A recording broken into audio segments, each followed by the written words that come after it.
The views and opinions expressed on any program are those of the producers and/or the persons appearing on the program, and do not necessarily reflect the views and opinions of FRC Media, Bristol Community College, or the City of Fall River.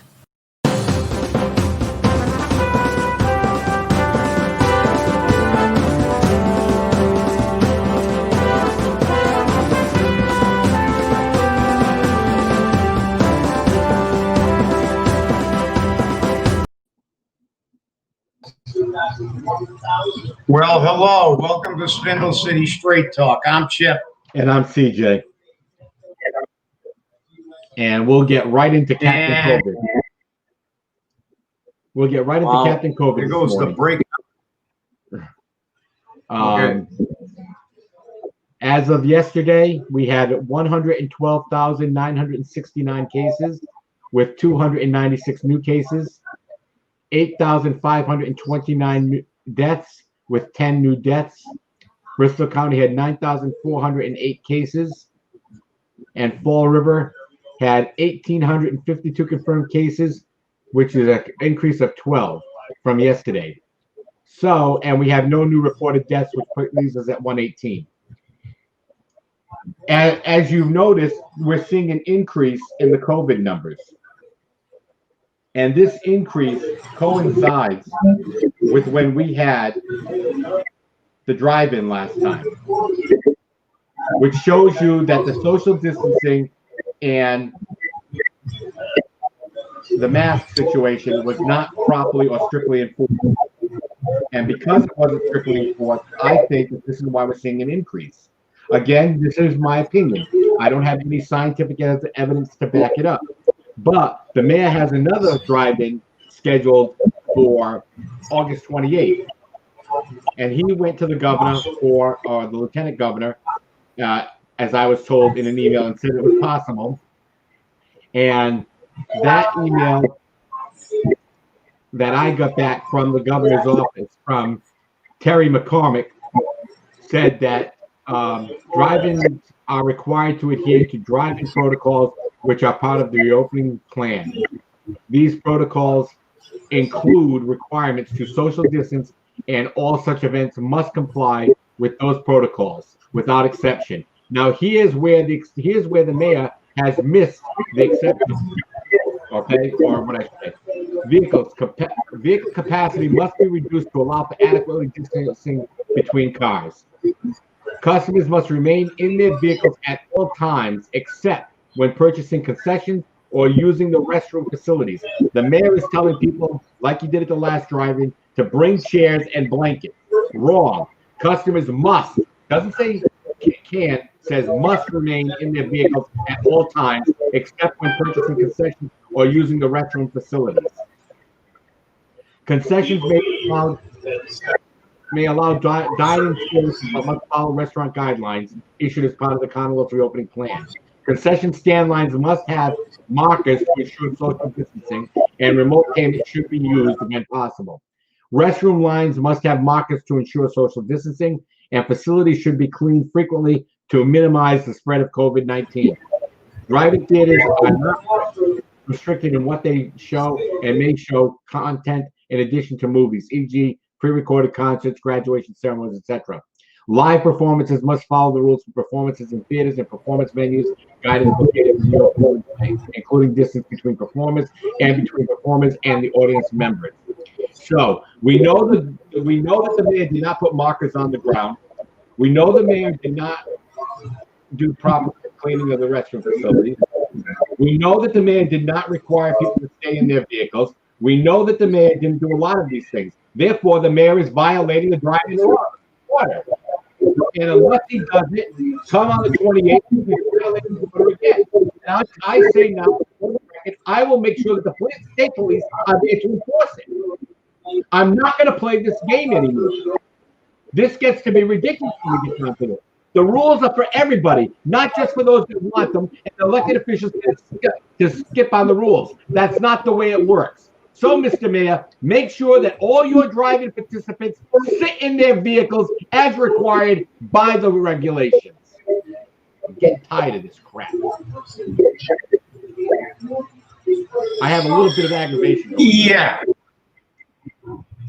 Well, I feel your pain because obviously, that's the problem with the city of Fall River. No rules apply when it comes to the politicians, and they just trample over all the rules everybody has to abide by.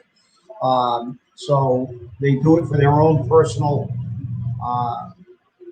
edification and for their own personal uh,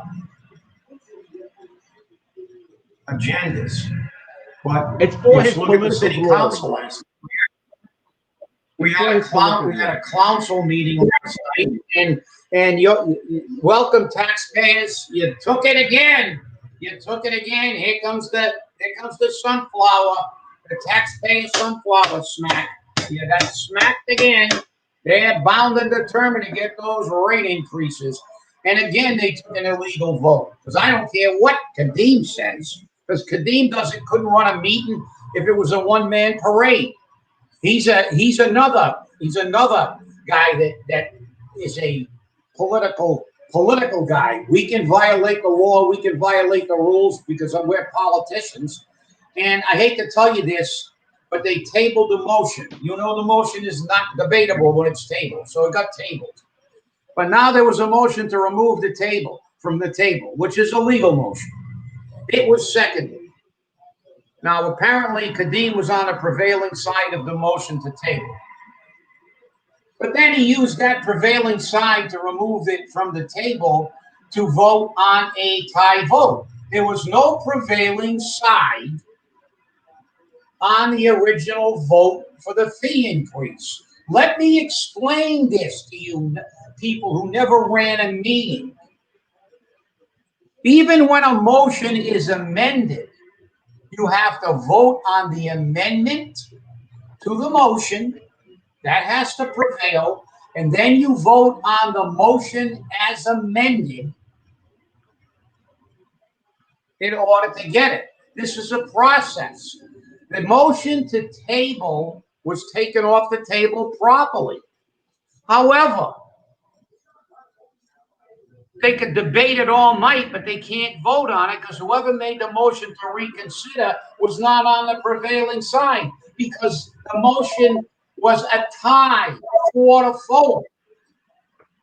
So again, just to stick it in the taxpayers, they just manipulate it, just like bringing down Susan Bump to look at the health care and some other one. Why? What is she going to do? She's going to take the city numbers and add them up. I will remind you again that they brought down Joe DiNucci to audit, and he audited and said all the numbers add up to a 2 or 4.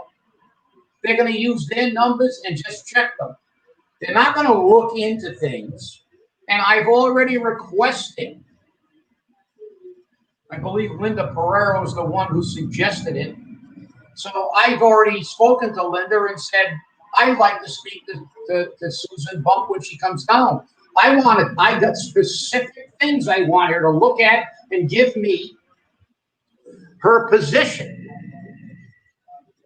Because I can prove some of these things are not in compliance with laws. Because she's not going to look at 150E and contract funding. She's going to look at the numbers that comes down. Again, the city just does anything they want to justify going everywhere they want to go. Not where the people of Fall River want to go. Not to cut fat. No, they want to continue to spend money and do whatever the hell they want. And let's buy another building for a parking lot. We got no money, and we're dealing with buildings and parking lots. So, look, you're furious, I'm furious. Let's hope that not this coming November, because everybody's got to go to the polls this coming November, obviously. But next November, when all these people are running for office again, let's get some people in there who are going to actually represent the people of Fall River. And there are some councilors that are obviously making a legitimate attempt. They are making a legitimate attempt, and they should be rewarded with your vote. But pay attention, people. Pay attention to the people who continue to flip Now we got a new flipper. Now we got a double flipper. We got a left flipper and a right flipper. And all we need is the seal in the middle. Because before it was crisp. Exactly. And those, here come the great whites. Look out. That's the voter, the great white sharks. Look at the seals. But you had Chris Peckham flip at the last vote at a 4-4 tie in an illegal vote. And now you had Brad Kilby. Shame on Brad Kilby.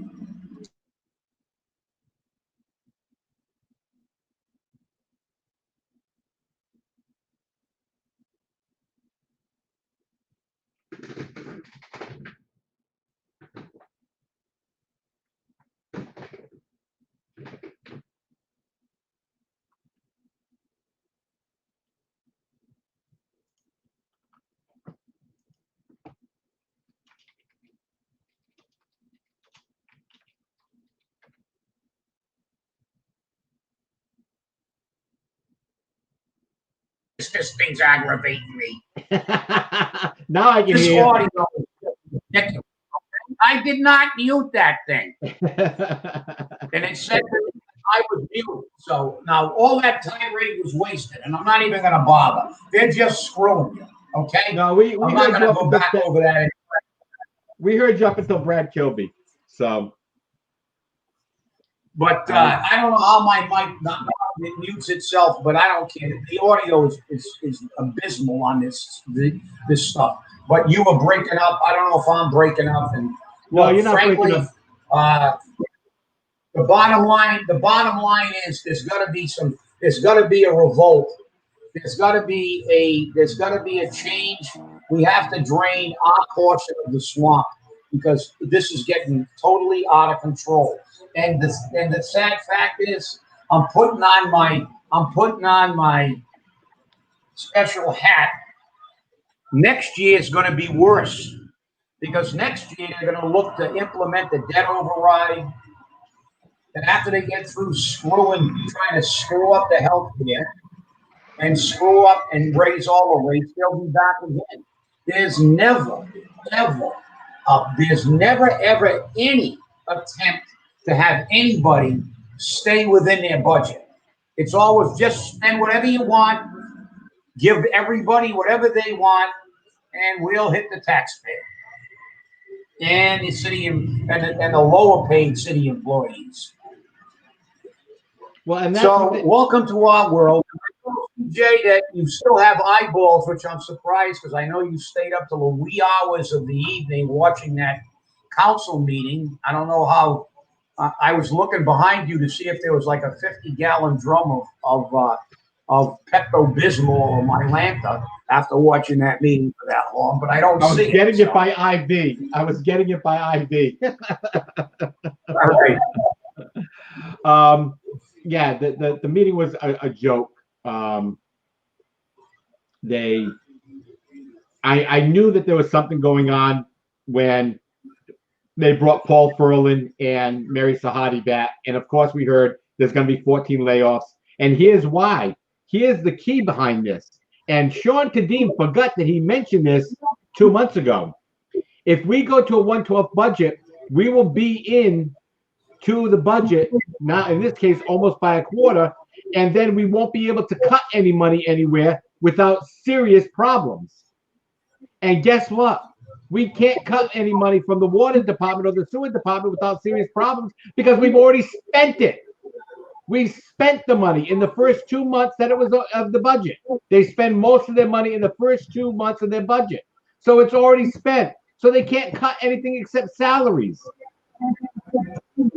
So, Mr. Kadim, you brought this up before. You made it clear that this would happen, and it happened. And you know the worst part about it, Sean, I believe you're part of the problem. You're part of the problem. The reason you're part of the problem is that you keep saying, oh, well, we have to do this because it's what's right for the city. It may be right for the city, but it's not right for the taxpayer. And the taxpayer is the city. And that's the thing that you and the rest of the city council keep forgetting. The taxpayer is the city. And if the taxpayers are willing to take the hit, they'll take the hit. They're telling the city council, do not raise my taxes or fees, and they're doing it. And there was once a time in this city that no taxes or fees were raised because the politicians feared not being reelected. But that fear doesn't exist anymore because all you politicians have been eating the pablum for so long, you're part of the problem. You're part of the problem. And when I look at the fact that we have a city council which told us and was listening from the corporate council that they were going to have corporate council at every city council meeting. At every city council meeting, you have to say very clearly that there's a problem. Okay, his opinion again. He raised the opinion. His opinion is that he doesn't have to be at every city council meeting, but he was at last night's. He sat there for a long time, and then he said, if the city council wants to get their own lawyer, they can, but his decisions are not binding on the city. Then what good is he? Because only corporate council can bind the city. The corporate council can't bind the city on anything. Corporate council's opinion is just the same as the city council opinion. It's an opinion. That is absolute bullshit. I'm so sick of hearing it that somehow the corporation council has now become the Supreme Court of the state of Massachusetts, or better yet, the Supreme Court of the United States. He's not a judge. This is not a court. He is a corporation counsel rendering an opinion. It is not binding. It's an opinion. They're not bound to agree with that opinion, even if they don't have a lawyer. That is BS. I'm so sick and tired of listening to this and listening to Kadeem talking about what's good for the city and we got to keep raising taxes. No, see, the reason they didn't want a 112 budget is it exposes exactly what you just said, CJ. That this city blows all its money in the first quarter. That's why you see all these departments. See, when they pass a budget, they forget they're not exposed. Then when they come back and try to BS everybody on why they need fee increases after the fact, after they put in their budgets, now we're finding out their budgets weren't accurate in the first place because they run out of money. Your budget's supposed to be able to have you pay your bills. And they're not, because that's what they do every year. They run out of money and then they go back and ask for supplements, which they should not get. And the city council, rather than holding them to the standard of giving them an accurate budget and not approving any supplements to that budget unless it was an unforeseen circumstance or an emergency, an unforeseen emergency, like Newton does, they have to put in a plan of everything they're going to do this year and the costs, etc. But no, in Fall River, it's just spend it, buddy. I don't care. Give me some BS budget. We'll throw it in front of the council. Let them nitwits approve it. And then when you need more money, because you know you didn't put your budget in with enough money, because we don't want to show the people how much we really spend, we'll just do it after the fact. Come back in front of the council and ask for more money, and we'll have a day, and everybody yell and scream and wave their arms, but you get your money. The Terry Sullivan effect. Keep your mouth shut. Oh, isn't it amazing? It's the water department again, where Terry Sullivan is, and he got rehired. Well, guess what? Look at that. How many years have we gone without the water department coming back and asking for more money? Which means they've never had an accurate budget that was put in the original annual budget. Now the 112 budget is exposing that, because every month they have to come back and say, this is how much money we need. But now they're out of money. So guess what? This is all BS. They're not doing the business of the people. It's not up to Sean Kadeem, who, by the way, did the same thing. That's why Sean Kadeem loves this, because that's the way he ran Fall River.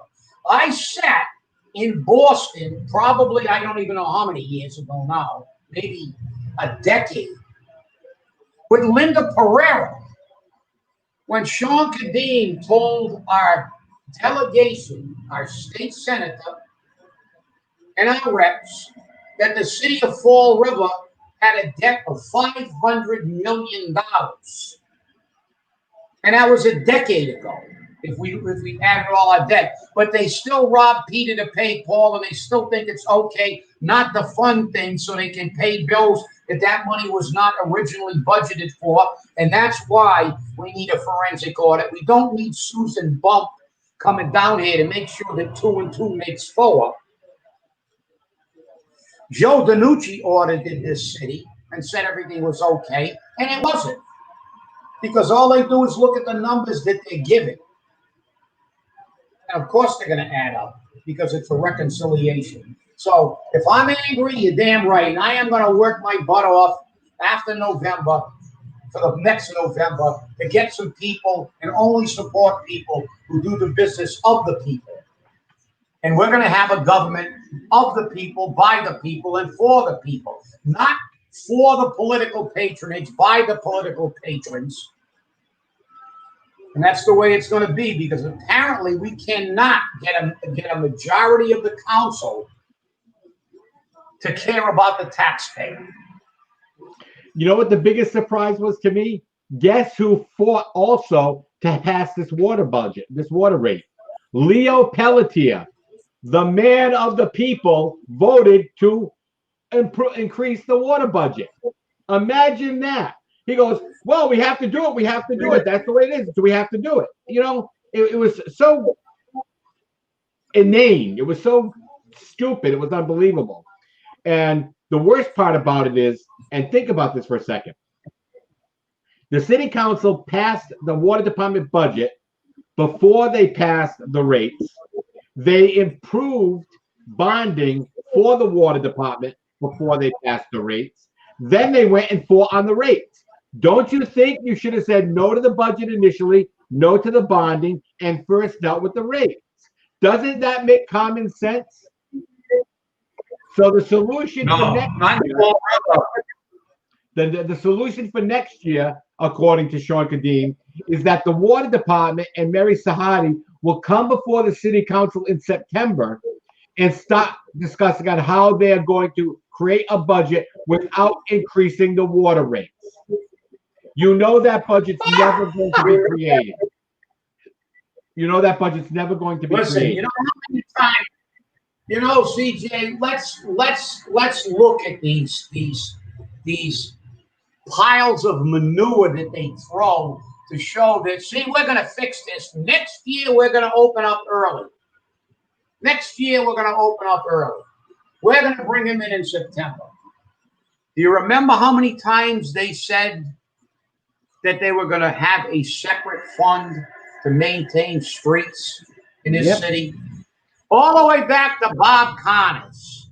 The city council was saying, we're sick and tired of this. We're going to put money away for this. We're going to put money away for that. We're going to have a fund for this. We're going to have a fund for that. We got a fund for nothing. All they do is spend every single dime you give them and come back to you like an ATM machine for more money. And that's what they do. Spend money. Take the Sahara Desert. And unfortunately, Milton Friedman was wrong. Sorry. You are one of the greatest economists that ever lived. But when you said that if you gave the government the Sahara Desert, they'd run out of sand in 5 years, you didn't know about Fall River. Because if you give Fall River the Sahara Desert, they'll run out of sand in 5 months. Because that's what they do best. Never, ever. And we know that is an absolute crock of crap. Because anybody that knows anything about what's coming down the pipe, and you're not going to tell me Kadeem doesn't, because he works in Seacock. He's the town administrator over there. They know that next year, because everybody on a state level knows it, next year is going to be worse than this year. You really think that if we don't have enough money this year, that we're going to be able to figure out a way for them not to raise your taxes? Yeah, they might not raise your water fee if they hit the debt override jackpot and a few other increases. Please. I mean, look, stop urinating on everybody's head and trying to convince them it's raining. Just call it. We don't care about you. We don't care about the tax rate. We don't care that you're living on $22,000 a year. Because nobody who's butts in a chair over there is worried about it. But we have a lot of citizens in this city who are living. But then again, we have a high percentage of people that don't pay anything because they're on welfare and handouts, and that's the problem. All the people who used to vote these people out, if they had the audacity to do what some of these people are doing. And I don't want to paint the whole council, because there are some people that fought against the increase in fees, and there are people that are doing a job, and those people deserve the consideration for your vote. But the people who just say there's nothing, we just got to do it, like Leo said. Well, I have to always ask, knowing Leo for a long time, what did Leo get on this deal? And that's a fact. It's my opinion. I can't prove he got anything, but I'm always wondering when he takes a position like this. So I always wonder what happened, what favor was done, because there's no justification for departments to be run so poorly. I mean, the water department is like the poster child for never running within their budget. And I mean, there's never any consequences. It's always keep your head down, keep your mouth shut, and next month they'll move on to something else. Well, in the last couple of minutes, I've got a couple of things to say. Last night, I have to ask what Sean Kadim was getting, because he was pushing for $150,000 CPA grant to Adam's house. Adam's house is between Nick Chris and Bobby Karam, and between the Chris and the Karams. And why is it so important that he gets CPA money? So what they did was they voted to send it back to the CPA for reconsideration, which is a joke to me, because I don't think they can reconsider it at this point, because they had already started the work before they filed for the grant, and that's why they were denied. The other thing that bothered me last night, and I've got less than a minute to talk about this, was the fact that Marcia Yetkin got the kibosh last night, which I believe is illegal. Okay, which I believe is illegal. She got the kibosh because they voted in, they approved 2 new appointments to the park board, removing her and Joe Schellenberg from the park board, which they believe is in violation of Mass General Law, although Rumsey says it's not, and he used a 1963 case. And Michelle Dion was the only one who spoke out against it. She's the only one that spoke out against it. Now, 3 of the city councilors voted against it, but Michelle Dion was the only one who spoke out against it. And I'm really surprised she didn't object to the vote. But hey, that was her choice. Makes life for an interesting time.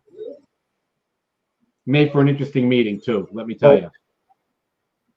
We've still got a minute 15 seconds. Keep going, CJ. I got 28, 50. Well, the thing that you're right. The thing that bothers me is that there's obviously some personal things going on, and people are either getting something, as you said, or there's a reason for it. There's a reason behind it, and I don't like this self-serving attitude. I just don't like it. And for it to be on a city council is piss poor. It's absolutely piss poor.